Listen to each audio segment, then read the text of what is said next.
What is going on, ladies and gentlemen? It is Rowdy here, and I am bringing you another Minecraft video. It's been quite a while since I made the last one, and we have done an absolute metric fuck ton of work on the server ever since. And yes, I said server instead of the realm because we have actually moved it to an official server. So it's hosted by Shockbite.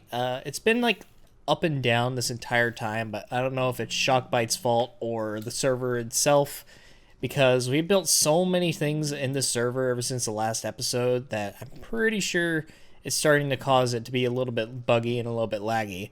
But this place that I'm at right now is actually the fortress where we're going to be building a wither skeleton farm. So as you can see, like, the entire surrounding landscape is just covered in lava to prevent spawning outside of the fortress as much as possible.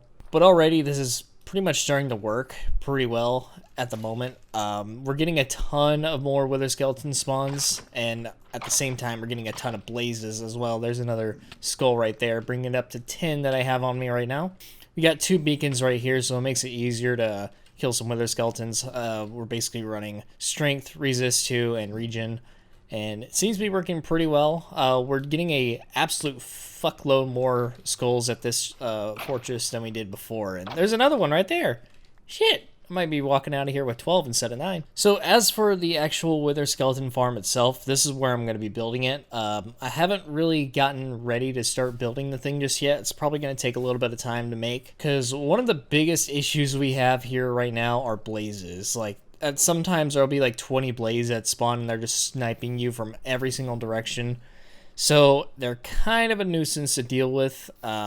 So I kind of want to get this skeleton farm done as soon as possible. But other than this, there have been a lot more other things that we've built, and I'm actually going to head back to the base right now because I'm running low on fireworks, and I'm pretty sure we have some more skulls at the base anyways. So this is essentially going to be an updated world tour, considering it's been so long since I've actually bothered making a video. There's a lot of stuff to show, and here's another thing that we have built so far. This is a honey farm, and this thing runs 24/7, or at least it's supposed to be running 24/7. I think the minecart got stuck in the chunk loader. Yep, the minecart got stuck. That's lovely. There we go. So this little thing right here is actually a chunk loader. So this thing has been somewhat reliable ever since we built it. It's just that every now and then, for some reason, the minecart would actually get stuck in the portal. So I'm not sure what's really causing that, but according to the tutorial and everything that I watched, it should be like pretty straightforward to make and should be pretty reliable, but it hasn't really been 100% reliable. It's gotten stuck several times at the portal, so I don't know what's really going on with it. But basically, we have this chunk loader here for the honey farm, which has been working, well, as long as the chunk loader is running 24/7, and we've had this whole system completely filled with honey every now and then.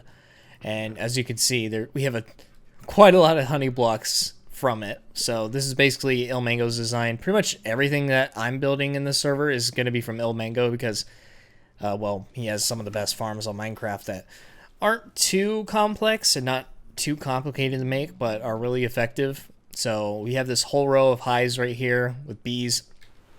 As soon as a hive fills up with honey, a dispenser with empty glass bottles will harvest the honey. It will drop into the hoppers down here and into the chests. So that thing's been running pretty much 24/7, even when nobody's on the server. Now back here in the overworld, we built so many things that I don't even know exactly where to start, really, or even like where we left off in the last episode. I think we were finishing up the slime farm, actually, but there is a lot more to show than just that. So the slime farm's been working great. Haven't had any issues with it. Well, actually, the minecarts do get stuck down there as well every now and then. It just seems like minecart hoppers aren't really that reliable anymore. I don't know what the thing is. Looks like the wandering trader spawned up here. Ay.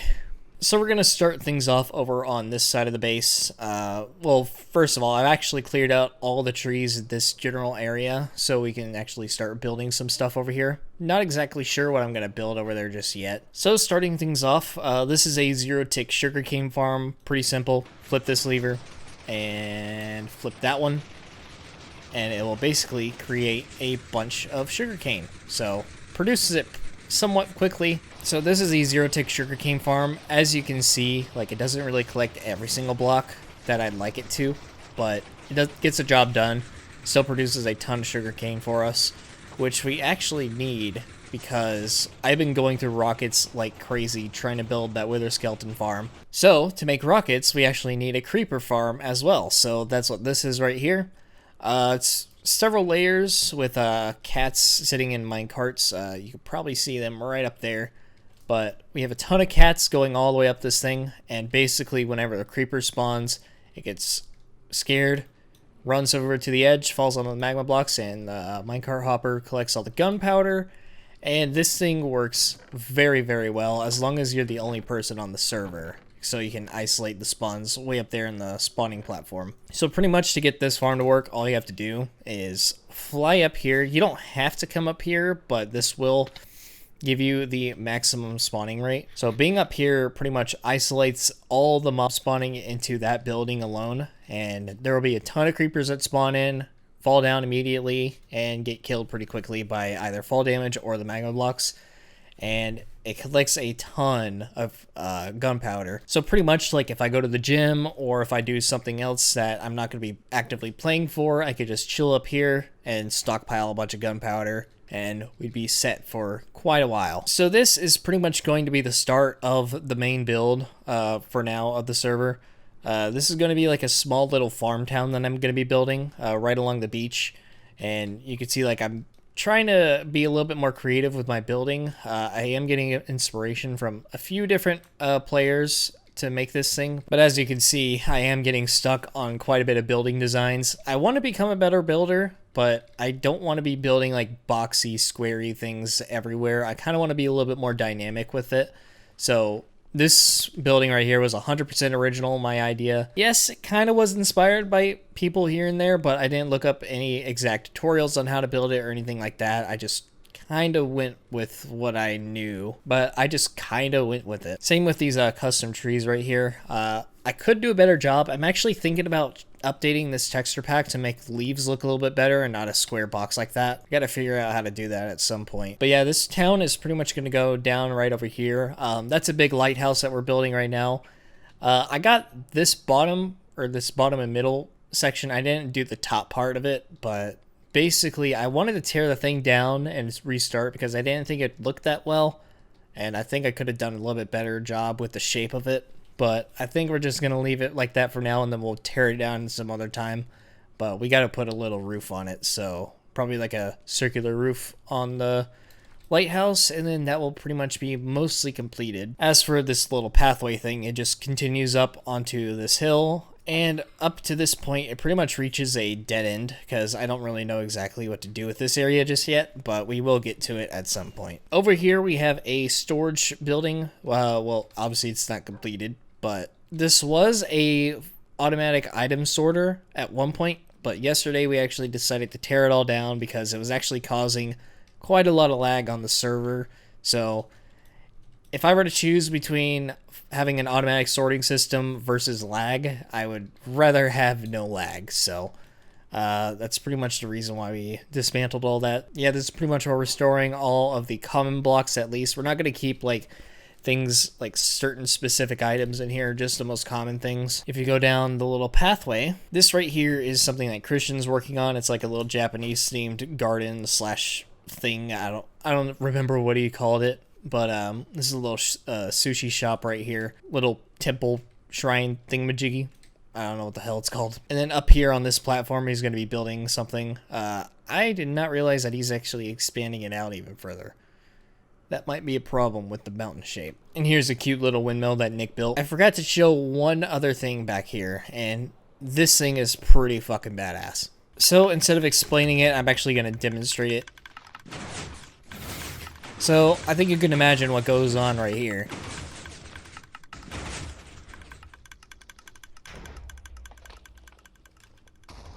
So, if you just stand right here and place a sapling down, you will see that this is a semi-automatic tree farm. Not fully auto, because if it was full auto, I wouldn't have to be here AFK right now. So as you can see, basically what happens is the saplings get planted, it gets bone mealed, grows up, and then all of the logs are pushed down this conveyor belt and blown up by the TNT duper up there. So this thing took quite a while to build. Pretty much took me like about 2 days. But essentially what it does is it allows us to get an absolute metric fuck ton of wood really, really fast. If you AFK there for an hour, you'll get like probably about 20,000 logs or something like that. I think that's what the number was, but it's essentially like really, really fast. And I'm really glad I actually made it, because in order to build that town, we are going to need a ton of wood. The only downside to it is that you can't really use jungle or dark oak on it, because the problem with jungle is that the sapling return rate isn't good enough, so you'll always run out of saplings. And with dark oak, you can obviously only grow dark oak in a 2x2. So we'll have to make separate farms for those two. But other than that, this thing works flawlessly. It works on birch, acacia, oak, and spruce. So we can use this type of wood to actually like make chests, barrels, things like that require a lot of wood, but doesn't matter which type of wood you use. So as for like the main base, that's pretty much it. But there's something new that I gotta show you guys that is quite badass, and I'm really happy I was able to actually pull it off. So we're gonna head there right now. Oh yeah, I forgot to mention. Ooh, wow. I haven't gotten an updated look at this since yesterday.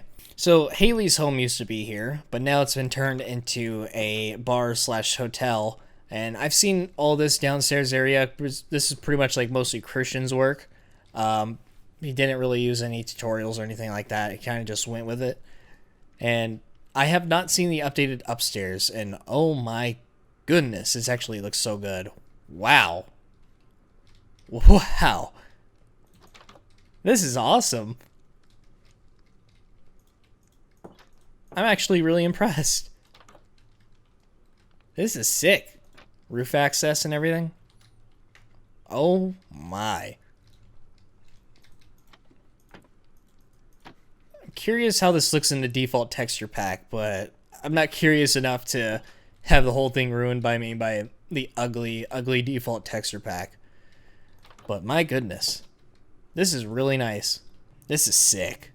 I love this. Even the outside looked a lot different from the last time I saw it, but this is definitely a big improvement. Wow. Oh, he even built a pathway down here. Probably got to remove this bench, but that's no big deal. This is sweet. I love this. Wow, he did a ton of work, didn't he? Damn. Now this is pretty fucking sweet, and kind of the level I want to be at for building, but we're actually going to go to a new area, and you guys are probably going to be excited about this, at least like the long-term viewers, which is probably nobody, to be honest, because, well, who still watches my shit from way back then? We fly back here to this portal. We arrive at this place. So you guys probably remember Tim or Solar from the last Realm series. He's actually back on this server now. And this is basically what he's been building so far. This is a flower forest biome, which is a very awesome biome to build in. He's been putting in a lot of work in this area, but there's something really sweet that I have to show you guys, and it's probably one of the coolest things I've ever done on this game. So I just mentioned the old Realm series, and well, we basically brought that world back. This is the actual Ravine base from our other Realm series.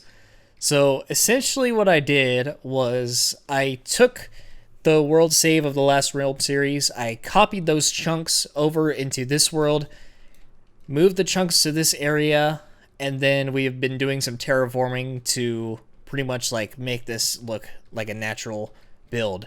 I'm honestly really happy that I was able to actually do this, because first off, we actually got it into this world, and second, it didn't transfer the biome with it. So under here, everything's all registered as a flower forest biome instead of a desert biome, so the colors are going to look a lot better. And well, yeah, everything is back exactly the way we had it.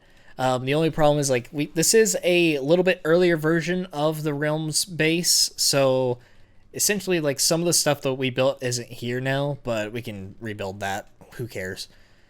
The only thing I care about right now is that we actually managed to get it back into this world, and it's literally just the same way we had it back then, and it's awesome.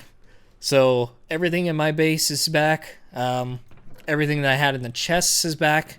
I don't think I actually had anything in these chests up here, but up in here, everything is back. I just had to seal off this because it actually led up into the ocean, so that staircase is not going to exist any longer. But yeah, the zombie spawner is back. Even like all my portals transferred and everything as well. The grass under here is all green. The grass back there is green. It's not like this hideous tan color, even with like the mossy stone bricks and everything. And along with that, I actually transferred the other 2 ravines into here as well. So the far back ravines that we haven't built in yet, those got transferred as well, exactly the way they were. You can see it goes back down that way as well. And honestly, I can't wait to start building in this area again. So we're actually going to have several different places that we're building simultaneously, so we pretty much should never get bored of it. So I'm actually going to show you guys exactly how we're able to do this in the first place.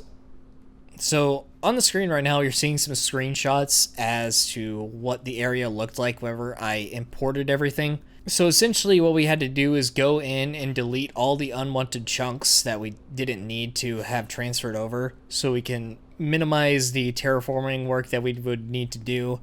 But essentially, this is what the area looks like now compared to that screenshot. It's still not completely done.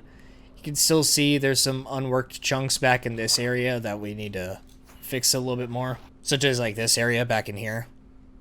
And you can see there's another ravine right here. So basically, in the other world, there were 2 more ravines right next to the 2 back ravines that we had.